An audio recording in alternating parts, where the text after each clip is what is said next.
नमस्कार।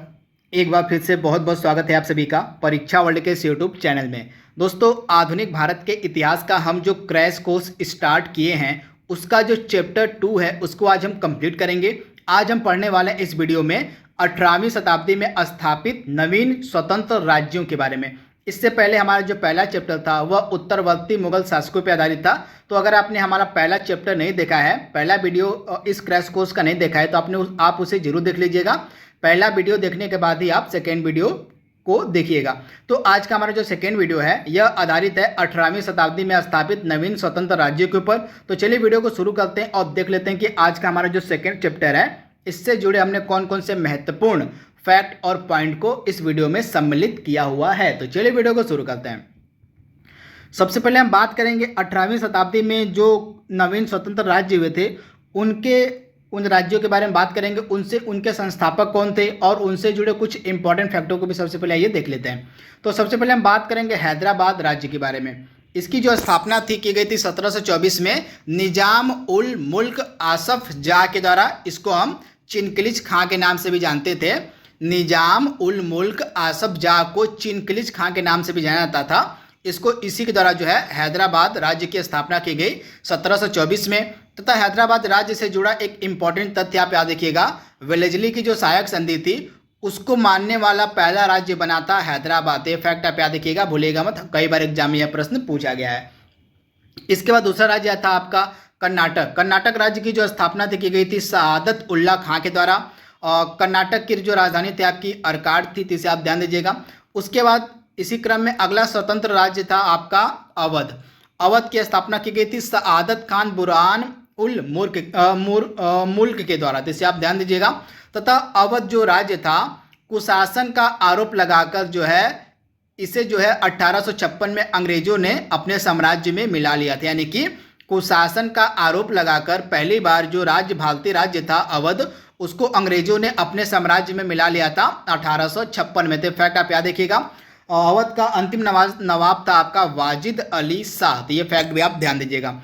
उसके बाद रुहेलखंड की अगर हम बात करें तो इसकी स्थापना वीर दाऊद और उसके पुत्र अली मोहम्मद खां के द्वारा की गई थी। पहले रुहेलखंड की राजधानी आंवला यानी कि बरेली थी, बाद में इसको रामपुर राजधानी कर दिया गया था। फैक्ट आप याद रखिएगा। इसके बाद अगला राज्य था आपका जाट।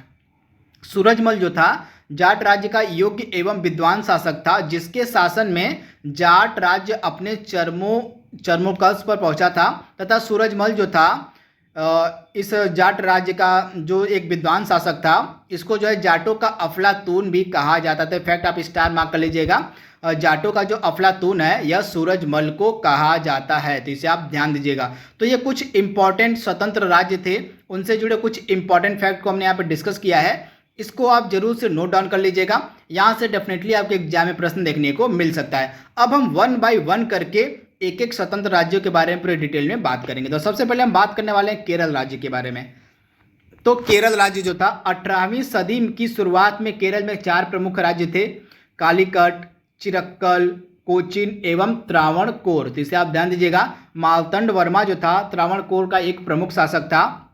इसी की तरह जो है डचों को जो है हराया गया था। तो इसे भी आप याद रखिएगा। जो मार्तंड वर्मा था इसने डचों को हराकर केरल में उनकी राजनीतिक सत्ता को समाप्त किया था। तो यह प्रश्न कई बार पूछा गया है कि वह कौन सा दक्षिण भारत का शासक था जिसके द्वारा डचों को परास्त किया गया था। तो राइट आंसर आता आपका मार्तंड वर्मा हो जाएगा। तो आप इसे ध्यान दीजिएगा, भूलिएगा मत। मार्तंड वर्मा जो था यह त्रावणकोर का एक प्रमुख शासक था।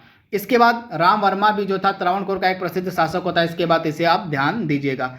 इसके बाद इसी क्रम में आपका इंपॉर्टेंट राज्य आता है राजपूत राज्य। इसे आप ध्यान दीजिएगा, यहां से प्रश्न कई बार पूछा जाता है। तो 18वीं सदी में सबसे महान राजपूत राजा आमेर का सवाई जयसिंह हुआ। तो इसे आप ध्यान दीजिएगा। 18वीं सदी में सबसे जो महान राजपूत राजा हुआ था वो हुआ था आमेर का सवाई जयसिंह। तो आप इसे याद रखिएगा। इसका शासनकाल कब से कब तक था? तो इसका शासनकाल था, आप ध्यान दीजिएगा, 1681 से 1743 के मध्य। 1681 से 1743 तक जो है आमेर के राजा सवाई जयसिंह शासन करते हैं। तो आप इसे ध्यान दीजिएगा। इन्हीं के द्वारा जो है इसने जयपुर शहर की स्थापना की, यानी कि जो सवाई राजा जयसिंह थे इन्हीं के द्वारा जयपुर शहर की स्थापना की तथा इसे विज्ञान और कला का फेमस केंद्र भी बनाया। तो आप इसे याद रखिएगा, ये फैक्ट आप नोट डाउन कर लीजिएगा। जयपुर शहर की जो स्थापना थी यह की गई थी आमेर के सवाई जय सिंह के द्वारा थे। फैक्ट आप ध्यान दीजिएगा। इसके बाद जो जय सिंह थे, जय सिंह एक महान खगोल शास्त्री थे जिनके द्वारा दिल्ली में, जयपुर में, उज्जैन में, बनारस में, मथुरा में वेधशालाओं का निर्माण करवाया गया था। तो fact very very important. Total 5 जगहों पर दिल्ली, जयपुर, उज्जैन, बनारस, मथुरा में जो है सवाई जय सिंह के द्वारा वेधशालाओं का निर्माण कराया गया था। तो आप इसे याद रखिएगा। इसके बाद जय सिंह ने जीज मोहम्मद शाही नाम से सारणियों का एक सेट तैयार करवाया। इससे खगोल शास्त्र संबंधित मदद मिलती थी। तो आप इसे याद रखिएगा। जीज मोहम्मद शाही नाम से जो है सारणियों का एक सेट भी तैयार करवाया गया था सवाई जय सिंह के द्वारा। तो ये सारे फैक्ट आपको याद रखने हैं राजपूत राज्य के बारे में। यहाँ से आपके एग्जाम में फैक्ट देखने को मिल सकते हैं। इसके बाद इसी क्रम में अगला राज्य था आपका बंगाल। काफ़ी इंपॉर्टेंट, इससे प्रश्न बहुत ज़्यादा पूछे जाते हैं एग्जाम में। तो मुर्शिद कुली खां जो था बंगाल में, इसके द्वारा स्वतंत्र राज्य की स्थापना की जाती थी। फैक्ट आप याद देखिएगा। मुर्शिद कुली खां के द्वारा बंगाल में स्वतंत्र राज्य की स्थापना की जाती है। और मुर्शिद कुली खां ने किसानों को तकावी ऋण दिए तथा बंगाल में इजारेदारी यानी कि ठेकेदारी प्रथा को बढ़ावा दिया। तकावी ऋण क्या होता है आप देख लीजिएगा। यहाँ पे मैं बता रहा हूँ। तकावी ऋण जो होता है बीज, मवेशी आदि खरीदने के लिए दिया जाता था। उस यानी कि बीज यानी कि आपको खेतों में बोने के लिए बीज, और मवेशी यानी कि जानवरों को खरीदने के लिए जो है यह ऋण दिया जाता था, तकावी ऋण किसानों को। तो आप इसे याद रखिएगा। तथा बंगाल में इजारेदारी यानी कि ठेकेदारी प्रथा का जो बढ़ावा था वो दिया गया था मुर्शिद कुली खां के द्वारा। तो इसे आप याद रखिएगा। मुर्शिद कुली खां के शासन में क्रमशः सीताराम राय, उदय नारायण और गुलाम मोहम्मद सुजात खान ने जो है बगावत की थी। तो इसे आप ध्यान दीजिएगा। उसके बाद 1751 में अलवर्दी खान ने मराठों को उड़ीसा प्रांत और बिहार एवं बंगाल का वार्षिक चौथ देने की बात स्वीकारी थी। तो फैक्ट आप याद देखिए। जो अलवर्दी खान था, जो सरफराज के बाद यहाँ पे देख रहे हैं शासक बनता है बंगाल का, इसके द्वारा मराठों को उड़ीसा प्रांत तथा बिहार एवं बंगाल का वार्षिक चौथ देने की बात स्वीकारी जाती है। इसके बाद जो आपका अलवर्दी खान था बंगाल का शासक, इसके द्वारा यूरोपियों को मधुमक्खियों की संज्ञा दी जाती थी। फैक्ट भी आप ध्यान दीजिएगा। इसके बाद यहाँ पे मैंने बंगाल के नवाबों को लिखा हुआ है। 1765 तक जितने भी बंगाल के नवाब होते हैं उनका यहाँ पे क्रम लिखा हुआ है। क्रम आप याद देखिए। सबसे पहले मुर्शिद कुली खां था 1713 से 27 तक। सुजाउद्दीन इसके बाद बनता है। उसके बाद सरफराज बनता है बंगाल का नवाब। उसके बाद अलवर्दी खां बनता है। उसके बाद सिराजुद्दौला बनता है जो कि मोस्ट इंपॉर्टेंट। इसके बारे में हम आगे की स्लाइड में चर्चा करेंगे। जब प्लासी का युद्ध हम पढ़ेंगे उसमें हम इस सिराजुद्दौला के बारे में पूरी डिटेल में बात करेंगे। उसके बाद मीर जाफ़र बनता है। मीर जाफ़र के बाद आपका मीर कासिम बनता है। और अगेन मीर कासिम जो है बंगाल का नवाब बनता है जब आपका बक्सर का युद्ध होता है। तथा बक्सर के युद्ध में हारने के बाद जो बंगाल राज्य था वह अंग्रेजों के अधीन आ जाता है। तो बंगाल का अंतिम नवाब आपका हो जाता है मीर कासिम, जो 1765 तक बंगाल का नवाब होता है। 1765 में जो बंगाल राज्य था वह अंग्रेजों के अंडर में चला जाता है। तो इसे आप ध्यान दीजिएगा। इन सभी शासकों के बारे में जो नीचे के आपके शासक है सिराजुद्दौला से लेकर मीर कासिम, इनके बारे में हम आगे के स्लाइड में चर्चा करेंगे। जब हम प्लासी का युद्ध पढ़ेंगे और जब हम बक्सर का युद्ध पढ़ेंगे तो उनके बारे में हम बात कर लेंगे। इसके बाद अगला राज्य आता है आपका मैसूर राज्य। तो 17वीं शताब्दी में जो है मैसूर राज्य पर वाडेयार वंश का शासन था। इस वंश के अंतिम शासक चिक्का कृष्णराज के शासन काल में जो है नंदराज एवं देवराज नामक 2 मंत्रियों के हाथों में सत्ता की वास्तविक शक्ति केंद्रित थी। तो आप इसे याद रखिएगा। और मैसूर राज्य पर जो है 17वीं शताब्दी में वाडेयार वंश का शासन था। ये फैक्ट आप याद रखिएगा कि 17वीं शताब्दी के प्रारंभ में मतलब 17वीं शताब्दी में मैसूर राज्य पर किस वंश का शासन था, तो वाडेयार वंश का। तो आप इसे ध्यान दीजिएगा। तथा इस वंश का वाडेयार वंश का जो अंतिम शासक था वह था चिक्का कृष्ण राज। तो इसे आप ध्यान दीजिएगा, भूलिएगा मत। तथा इसके शासनकाल में नंदराज और देवराज नामक 2 मंत्रियों के हाथों में सत्ता की वास्तविक शक्ति केंद्रित थी। इस समय पर जो है और इस समय यानी कि 17वीं शताब्दी का जो समय था जब वाडेयार वंश का शासन हुआ करता था मैसूर पर, उस समय मैसूर पर मराठों और निजाम के आक्रमण का खतरा बना रहता था। इसी दौरान हैदर अली को अपना युद्ध कौशल प्रदर्शित करने का मौका मिला और शीघ्र ही जो हैदर अली था वह मैसूर की सेना का उच्च पदाधिकारी भी बन गया। इससे आप ध्यान दीजिएगा। हैदर अली जो था, हैदर अली 1761 में मैसूर राज्य का वास्तविक शासक बना। यह फैक्ट आप ध्यान दीजिएगा। जो हैदर अली था मैसूर राज्य का वास्तविक शासक कब बनता है, तो 1761 ईस्वी में थे। फैक्ट आप ध्यान दीजिएगा। इसके बाद जो हैदर अली था इसने 1755 में डिंडीगुल के फौजदार के रूप में आधुनिक शस्त्रागार की स्थापना की तथा इसमें फ्रांसीसी विशेषज्ञों की मदद ली। तो डिंडीगुल का जो आधुनिक शस्त्रागार था इसकी स्थापना जो है की गई थी हैदर अली के द्वारा। तो ये सारे फैक्ट आपके एग्जाम के लिए इंपॉर्टेंट है, इनको आप नोट डाउन करते चलिएगा। तथा इस शस्त्रागार को जो उसने किसकी मदद से तैयार किया था, तो फ्रांसीसियों की मदद से। इसके बाद हैदर अली की मृत्यु के बाद उसका जो बेटा था टीपू सुल्तान शासक बनता है। तो आप यहाँ पर देख रहे हैं टीपू सुल्तान ने फ्रांसीसी क्रांति से प्रभावित होकर श्रीरंगपट्टनम में स्वतंत्रता का वृक्ष लगाया और जैकोबियन क्लब का टीपू सुल्तान सदस्य बना। ये फैक्ट आप याद रखिएगा, श्रीरंगपट्टनम में स्वतंत्रता का जो बीज है यह लगाया गया था टीपू सुल्तान के द्वारा फ्रांसीसी क्रांति से प्रभावित होकर, और जो टीपू सुल्तान था उसने जैकोबियन क्लब को भी जो है उसकी सदस्यता भी ली थी। इसे आप ध्यान दीजिएगा। इसके बाद टीपू सुल्तान ने 1796 में, आप ध्यान दीजिएगा, टीपू सुल्तान जो है 1796 में आधुनिक नौसेना खड़ी करने की कोशिश की तथा इसके लिए टीपू सुल्तान ने मैंगलोर, वाजिदाबाद और मोलिदाबाद, आप ध्यान दीजिएगा, वाजिदाबाद और मोलिदाबाद में जो है इसके द्वारा पोत निर्माण घाट का निर्माण भी करवाया, यानी कि डॉक यार्ड का भी निर्माण करवाया था टीपू सुल्तान ने। तो टीपू सुल्तान के द्वारा सारे फैक्ट आपको याद रखना है।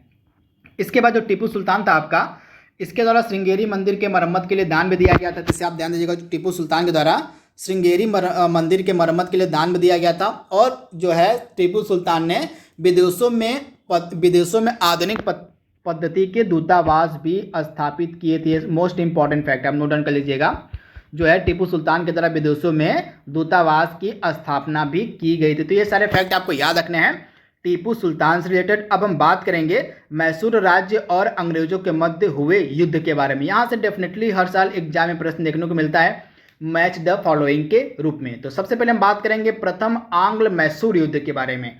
तो प्रथम आंग्ल मैसूर युद्ध आपका होता है 1767-69 में, और इस युद्ध में हैदर अली की विजय होती है और जो है मद्रास की संधि पर जो है अंग्रेजों के द्वारा हैदर अली की शर्तों पर हस्ताक्षर किया था, यानी कि मद्रास की संधि होती है। और इस मद्रास की संधि पर अंग्रेजों के द्वारा जो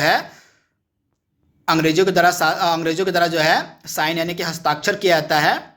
कौन हस्ताक्षर करवाता है, तो हैदर अली। हैदर अली अपने शर्तों के अनुसार अंग्रेजों से मद्रास की संधि पर हस्ताक्षर करवाता है। तथा इस समय जब आंग्ल मैसूर युद्ध प्रथम होता है तो इस समय बंगाल का गवर्नर था लॉर्ड वेरेलस्ट। इसे भी आप याद रखिएगा, लॉर्ड वेरेलस्ट जो था यह बंगाल का गवर्नर था प्रथम आंग्ल मैसूर युद्ध में। तो कौन सी संधि कब हुई थी, ये संधि भी आपके लिए इंपॉर्टेंट है। तो मद्रास की संधि हुई थी प्रथम आंग्ल मैसूर युद्ध में। संधि भी कई बार एग्जाम में पूछी जाती है। उसके बाद सेकेंड युद्ध आपका होता है द्वितीय आंग्ल मैसूर युद्ध 1780 से 84 में। इस युद्ध में हैदर अली की पराजय होती है। जो सर आयरकुट था इसने पोर्टोनोवा की लड़ाई में 1781 में हैदर अली को हरा दिया। हैदर अली की मृत्यु हो जाती है इसके बाद 1782 में, और 1782 में जैसे ही हैदर अली की मृत्यु होती है उसका पुत्र जो था टीपू सुल्तान शासक बनता है और वह युद्ध को जारी रखता है। और मैंगलोर के संधि से जो है द्वितीय आंग्ल मैसूर युद्ध की समाप्ति होती है। आप इसे आप ध्यान दीजिएगा, मैंगलोर की संधि से द्वितीय आंग्ल मैसूर युद्ध की समाप्ति होती है 1784 में। जब द्वितीय आंग्ल मैसूर युद्ध हो रहा था उस समय बंगाल का गवर्नर जनरल था वॉरेन हेस्टिंग। जिसे आप याद रखिए, संधि आपके लिए काफी इंपॉर्टेंट है। संधि कई बार एग्जाम में मैच द फॉलोइंग ग्रुप में पूछी जाती है। तो ये सारे फैक्ट आपको याद रखने हैं। इसके बाद तृतीय आंग्ल मैसूर युद्ध में क्या हुआ था, यह हुआ था आपका 1790 से 92 के मध्य। श्रीरंगपट्टनम की संधि से युद्ध की समाप्ति होती है 1792 में। आप ध्यान दीजिएगा, श्रीरंगपट्टनम की संधि से जो आपका तृतीय आंग्ल मैसूर युद्ध था वह समाप्त होता है। इस युद्ध में टीपू सुल्तान की हार होती है तथा टीपू सुल्तान को अपना आधा राज्य, भारी युद्ध जुर्माना और बंधक के रूप में अपने 2 बेटों को अंग्रेजों को सौंपना पड़ता है। तो इसे आप याद रखिएगा। तथा जो आपका तृतीय आंग्ल मैसूर युद्ध था इस समय बंगाल का गवर्नर जनरल था लॉर्ड कॉर्नवालिस। इसे आप ध्यान दीजिएगा। इसके बाद जो अंतिम आंग्ल मैसूर लड़ाई होती है वो होती है आपकी 1799 में। इसमें अंतिम रूप से टीपू सुल्तान पराजित होता है और उसकी श्रीरंगपट्टनम के किले में मृत्यु हो जाती है। और बंगाल का गवर्नर जनरल जब कौन था उस समय 1799 में, तो लॉर्ड वेलेजली। इसी के समय जो है चतुर्थ आंग्ल मैसूर युद्ध लड़ा जाता है। तो आप इसे याद रखिएगा। तो यहाँ पे कुछ हमने स्वतंत्र राज्यों के बारे में बात की है। आगे के जो आपके स्वतंत्र राज्य बच गए जैसे आपके सिख, मराठा, इन सभी के बारे में हम इसके सेकंड पार्ट में चर्चा करेंगे। तो बने रहिए हमारे इस वीडियो के साथ। वीडियो कैसा लगा कमेंट बॉक्स में हमें बताइएगा। तब तक के लिए thank you. Thanks for watching. Thank you.